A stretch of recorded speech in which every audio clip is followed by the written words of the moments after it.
नवऱ्याचा अख्खा पगार खिशात घालून सुद्धा त्या नवऱ्याला बदलत नाहीत, ते तुमच्या लाडक्या बहिणींच्या 1500 रुपयाला बदलणार आहेत का? इथे येऊन वाटेल ते बोलू नका, नाही तर हटाव लुंगी आणि बजाव पुंगी करून परत पाठवू तुम्हाला. तो ब्रँड आहे, आमचा विचार आहे. कोलगेट वापरून कंटाळा आलेले लोक पेप्सोडंट वापरतात. 10 वर्ष झाली आहे तुम्हाला वापरून कंटाळा आलाय, आता लोक चेंज करणार आहेत तुम्हाला. हे ब्रँडनी लक्षात ठेवायचं, आणि तो ब्रँड चेंज करायला आमचाच विचार कामी येणार आहे, हे पण लक्षात ठेवायचं. नुसत्या मला असं वाटतं निवडणुका आला की भूलथापा द्यायच्या. या इथे खूप आमच्या सगळ्या रणरागिणी, तो ब्रँड आहे, आमचा विचार आहे. कोलगेट वापरून कंटाळा आलेले लोक पेप्सोडंट वापरतात. 10 वर्ष झाली आहे तुम्हाला वापरून कंटाळा आलाय, आता लोक चेंज करणार आहेत तुम्हाला. हे ब्रँडनी लक्षात ठेवायचं, आणि तो ब्रँड चेंज करायला आमचाच विचार कामी येणार आहे, हे पण लक्षात ठेवायचं. नुसत्या मला असं वाटतं निवडणुका आला की भूलथापा द्यायच्या. या इथे खूप आमच्या सगळ्या रणरागिणी भगिनी बसल्यात, यांना आमिष दाखवायची. पहिले आमच्या सगळ्या बहिणी होत्या, आता सगळ्या लाडक्या बहिणी झाल्यात. आणि मग 1500 रुपयाचं आमिष दाखवायचं, किंवा आम्ही 1500 रुपये तुमच्या अकाउंटला टाकतो, तुम्ही आम्हाला मतदान करा. आता तर काय 13 तारखेला म्हणे लाडक्या बहिणींच्या ह्याच्यात पैसे टाकणार आहे. निवडणुकीची आचारसंहिता वगैरे हे सगळं आपल्यासाठी असतं, त्यांच्यासाठी नाही. पण मला या सरकारला सांगायचंय, या आमच्या लाडक्या बहिणी खूप हुशार आहेत. तुमच्या गोष्टींना या बोलणार नाहीत. नवऱ्याचा अख्खा पगार खिशात घालून सुद्धा त्या नवऱ्याला बदलत नाहीत, ते तुमच्या लाडक्या बहिणींच्या 1500 रुपयाला बदलणार आहेत का? त्यामुळे उगाच या गोष्टीच्या भानगडीत पडू नका, त्यांना भुलवायला पडू नका.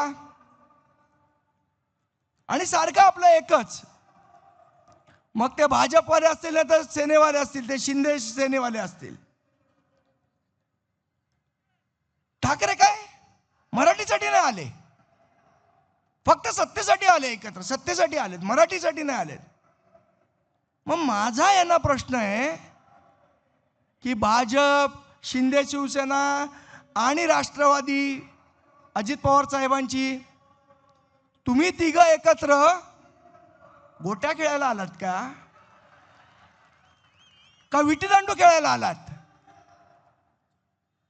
म्हणजे तुम्ही सत्तेसाठी आलं की ते बरोबर? आम्ही मराठी माणसांसाठी आलोय आणि एकत्र आलोय, ते सत्तेसाठी आलोय, आणि ही सत्ता मराठी माणसासाठी राबवण्यासाठी एकत्र आलोय. आपण सगळे मराठी आहोत, आणि आम्हाला सुद्धा 56 इंचाची छाती आहे, आणि ती फुगून आम्ही सांगू शकतो आम्ही मराठी आहोत. तुमच्या कुरेशींना जमणार आहे का हे सांगायला? त्यामुळे उगीच नसत्या गोष्टी आम्हाला सांगू नका, आम्हाला शिकवू नका. यावेळची निवडणूक ही खरं तर थोडीशी वेगळी निवडणूक आहे. दरवेळेला जेव्हा महानगरपालिकेची निवडणूक असते त्यावेळेला आपण अनेक विषयांवर, अनेक मुद्द्यांवर चर्चा करत असतो. मग रस्त्याची चर्चा असेल, वॉटर डिस्ट्रीब्युशन, पाणी वाटप याची चर्चा असेल, मलनिस्सारण वाहिनीच्या संदर्भातली चर्चा असेल, आरोग्याची चर्चा असेल, प्राथमिक शिक्षणाची चर्चा असेल. पण यावेळची निवडणूक वेगळी आहे. या सगळ्या प्रश्नांबरोबर यावेळची निवडणूक ही मराठी माणसाच्या अस्मितेची लढाई आहे. यावेळची निवडणूक ही मराठी अस्मितेचीच आहे. यावेळची निवडणूक याच्यासाठी वेगळी आहे की आम्ही काय खायचं, आणि काय नाही खायचं हे तुम्ही नाही, हे आम्ही ठरवणार, हे ठासून सांगण्यासाठी यावेळची महानगरपालिकेची निवडणूक आहे.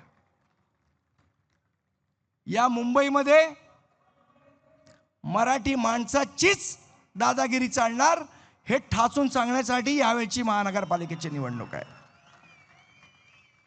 आणि सर्वात महत्त्वाचं, या बृहन्मुंबई महानगरपालिकेमध्ये मराठीच महापौर बसणार हे सांगण्यासाठीची ही निवडणूक आहे. बाबांनो, आपण सगळ्यांनी सावध राहिलं पाहिजे. नाही तर जी परिस्थिती न्यूयॉर्कमध्ये झाली ती मुंबईत व्हायला वेळ लागणार नाही.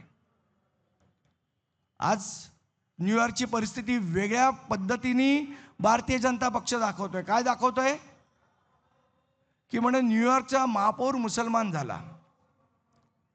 जे ममतानी निवडून आले ना न्यूयॉर्कला, ते मुसलमान म्हणून नाही आले. न्यूयॉर्क शहराची डेमोग्राफी तिथे येणाऱ्या परप्रांतीयांनी बदलली म्हणून ममतानी महापौर झाले. ममतानींना वोट करणारे कोण होते? भारतीय हिंदू होते, भारतीय मुस्लिम होते, फिलिपिन्स होते, डच होते, चायनीज होते.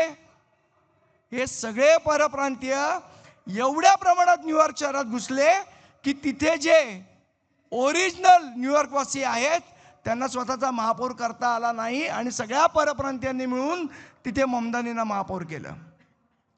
जर आपण असेच गाफील राहिलो तर आपल्याला नुसते सांगतायत मुंबई शहर काही मराठी नाही, ते आता कॉस्मोपॉलिटन आहे.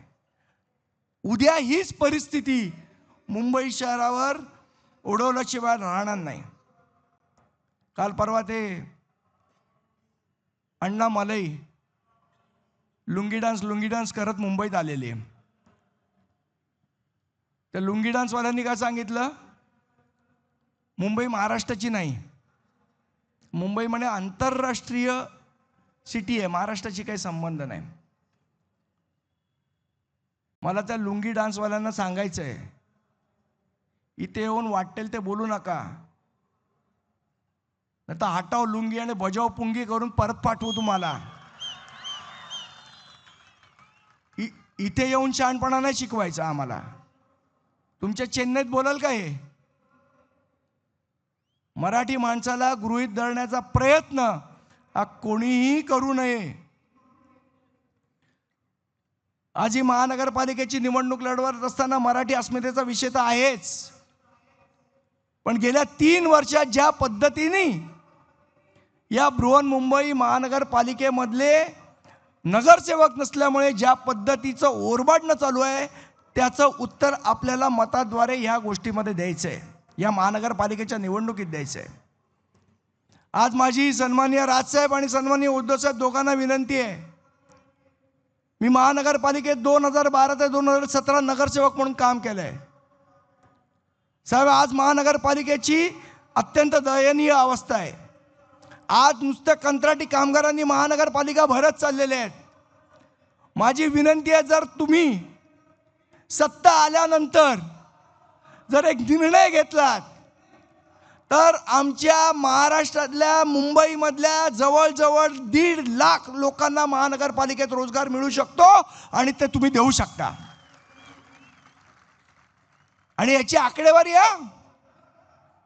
सन्माननीय मोदी साहेब बसले सांगितलं तसं 2 कोटीचे रोजगार तसे नाहीत. खरेखुरे 1.5 लाख लोकांना रोजगार महानगरपालिकेत मिळू शकतो, कारण 30% जागा या महानगरपालिकेने भरलेल्याच नाही आहेत. आणि त्या जर भरल्या तर वर्षाला 1 लाख लोकांना रोजगार आपल्याला देता येईल. त्यामुळे माझी विनंती आहे की आपण त्या प्रकारचा निर्णय घ्यावा. आणि मला खात्री आहे आमचे दोन्ही सन्माननीय नेते तो निर्णय घेतील. आज महानगरपालिकेच्या BSTची अवस्था अतिशय वाईट झालेली आहे. आमचे महानगरपालिकेचे जे BSTचे जे मराठी कामगार आहेत, आज त्यांना प्रॉव्हिडंट फंड मिळत नाहीये, त्यांची उरलेली थकबाकी मिळत नाहीये. त्यामुळे माझी विनंती आहे की BST सारखा अख्खी संस्था ही महानगरपालिकेत मर्ज करावी, जेणेकरून आमच्या मराठी माणसाचे जे कामगार आहेत त्यांना न्याय मिळेल तिथे मध्ये. दुसरं महत्त्वाचं, रोज सांगितलं जातं आम्ही विकास केला. मुंबईचा विकास हा फक्त आम्हीच केला, भारतीय जनता पार्टी आणि त्यांनी केलं. माझा त्यांना प्रश्न आहे, विकास म्हणजे रस्ते बांधणं, याला जर विकास म्हणायचं का? बरं काय म्हणाले, कोस्टल रोड आम्ही बांधला. प्रभू साहेब माझ्याबरोबर नगरसेवक होते. आत्ता परवा राहुल शेवाळेंनी 2012चे नगरसेवक होते. त्यावेळेला मला असं वाटतं शिवसेना भारतीय जनता पक्षाची सत्ता होती आणि त्या कोस्टल रोडचं काम त्यांच्या कारकिर्दीत झालं म्हणून त्यांनी आमच्या सगळ्यांचा सत्कार केला. आणि मग जर त्यांच्या कारकिर्दीत झालं तर 2012ला जर ते त्यांच्या कारकिर्दीत झालं, याचा अर्थ कोस्टल रोड हा त्याच वेळेला झाला, आत्ता झाला नाही. हे मी नाही सांगत आहे, राहुल शेवाळे सांगतायत. त्यामुळे किती खरं बोलताय किती खोटं बोलताय मला असं वाटतं हे एकदा कळलं पाहिजे. अजून खूप गोष्टी बोलण्यासारख्या आहेत, पण माझ्यानंतर आपण खरं तर आपल्याला उत्सुकता आहे अनेक मान्यवरांचं भाषण ऐकायची. त्यामुळे मी जास्ती आपला वेळ घेणार नाही. जाता जाता मात्र 4 ओळींची एक कविता आपल्याला ऐकून जाईन. कविता आपल्याला माहितीच असेल, पण ती आजच्या ह्या परिस्थितीमध्ये लागू असणारी कविता आहे. कुसुमाग्रजांची कविता आहे. पाहुणे जरी असंख्य पोसते मराठी, पाहुणे जरी असंख्य पोसते मराठी, आपुल्याच घरी हाल सोसते मराठी, असे कितीक खेळ पाहते मराठी, शेवटी मदांध तख्त फोडते मराठी. त्यामुळे येणाऱ्या 15 तारखेला या माजलेल्या आणि मदांध तख्ताला फोडून आपल्या या 227 उमेदवारांना, मशाल असेल तर मशाल, इंजिन असेल तर इंजिन, तुतारी असेल तर तुतारी, आपण प्रचंड बहुमताने निवडून द्या अशी एक विनंती करतो आणि माझे 2 शब्द